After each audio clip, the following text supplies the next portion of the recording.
Hola, mi nombre es Matthew Wells y les voy a hablar de un paper que trataba de la identificación de riesgos de lesión y controles ergonómicos implementados. Bueno, en el índice vamos a ver la introducción, los métodos, los resultados, las conclusiones y la opinión personal en esta presentación. Para la introducción. Al comienzo el paper nos habla de un objetivo que va a ser examinar el efecto de una iniciativa de control de riesgos de lesión, creando estándares económicos en el lugar de trabajo para evitar justamente el riesgo de que un trabajador se lastime. Nos da estos datos que dice que en el 2011 el Bureau of Labor Statistics saca los datos que 2.8 millones de lesiones no fatales se dieron para empleados. Menos del 50% de estas lesiones causaron que los empleados tengan que tomar un tiempo fuera de su trabajo. El 33% de estas lesiones fueron desórdenes musculoesqueléticos.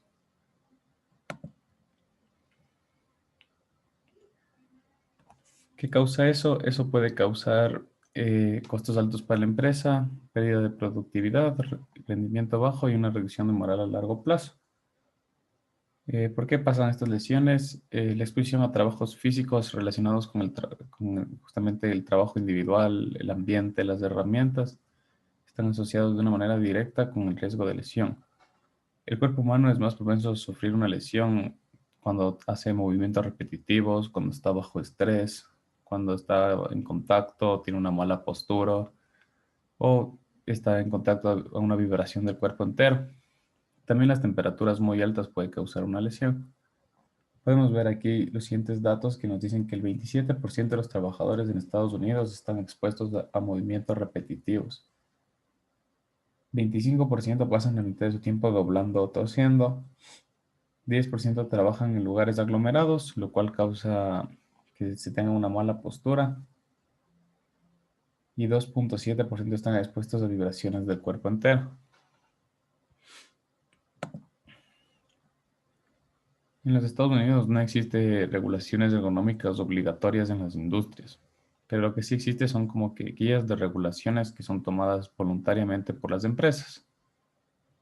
Entonces, como que reconociendo el riesgo de los desórdenes musculoesqueléticos en lugar de trabajo, se han adoptado restricciones ergonómicas para atacar riesgos dependiendo del trabajo.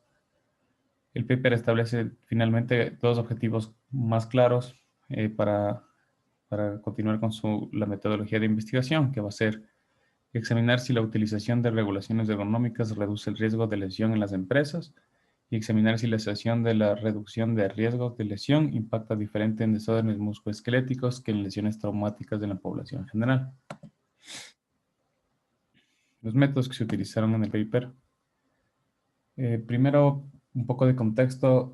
Si los datos se tomaron de una empresa ubicada en Estados Unidos, es una empresa multisite y es de aluminio.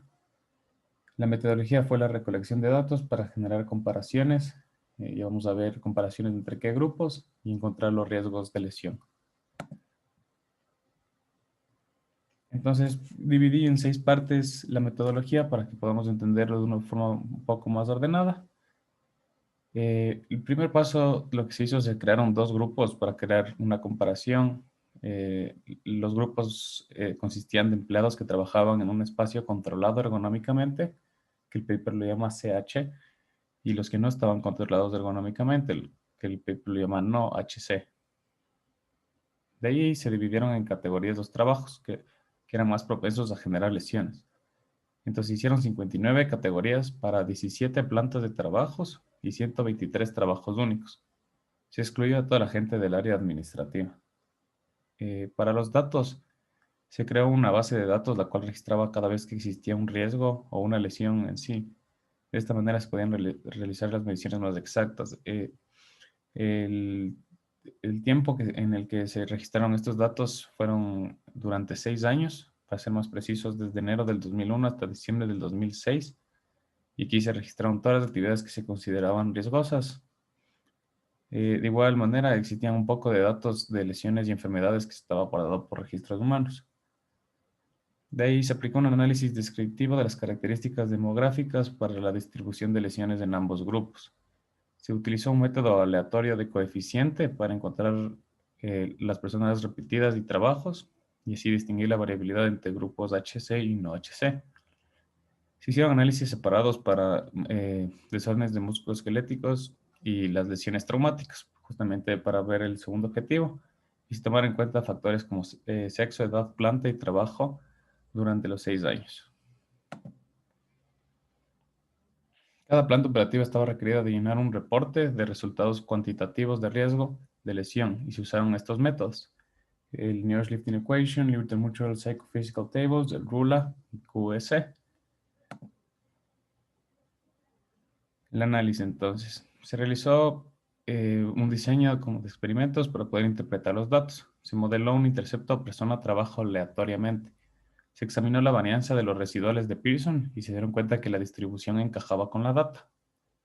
Tomando en cuenta los factores de edad, género y planta de trabajo, se generó un modelo el cual se basaba en la relación persona-trabajo y nos mostraba la diferencia estadística entre el grupo, o sea, entre los grupos.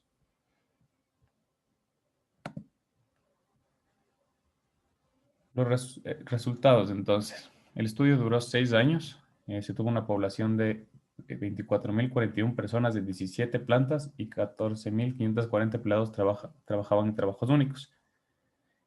4.604 empleados tuvieron 8.624 lesiones durante estos 6 años, perdón. Se tenía que 25% eran mujeres y 75% eran hombres. Los porcentajes de lesiones por género varían dependiendo del grupo. Trabajadores mujeres en el grupo HC fueron el 26% y en el no HC 22%. 123 plantas se detectaron 347 riesgos ergonómicos con las herramientas especificadas anteriormente. Alrededor de 4.7 riesgos ergonómicos se identificaron por planta. Controles ergonómicos se aplicaron para 204 riesgos en 84 plantas.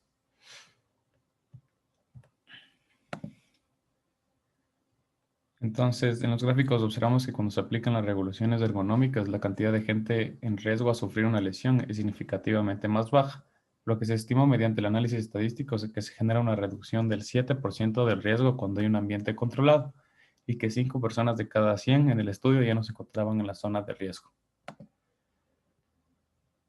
Conclusiones. Se demostró entonces que tener un ambiente controlado ergonómicamente reduce el riesgo de lesión, no solo para los desórdenes musculoesqueléticos, sino que para todo tipo de lesión.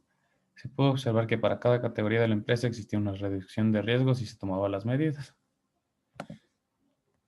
En mi opinión personal, es importante tomar en cuenta al empleado que trabaja en cada área. Todas las personas son diferentes, por lo que va a existir una variabilidad que no se puede controlar estadísticamente.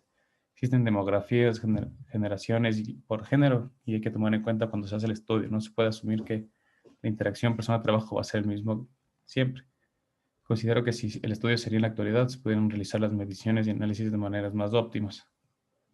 Y finalmente, se puede ver al final que no tienen muchos datos históricos, por lo que podemos decir que los datos que utilizaron no son muy viables. Muchas gracias.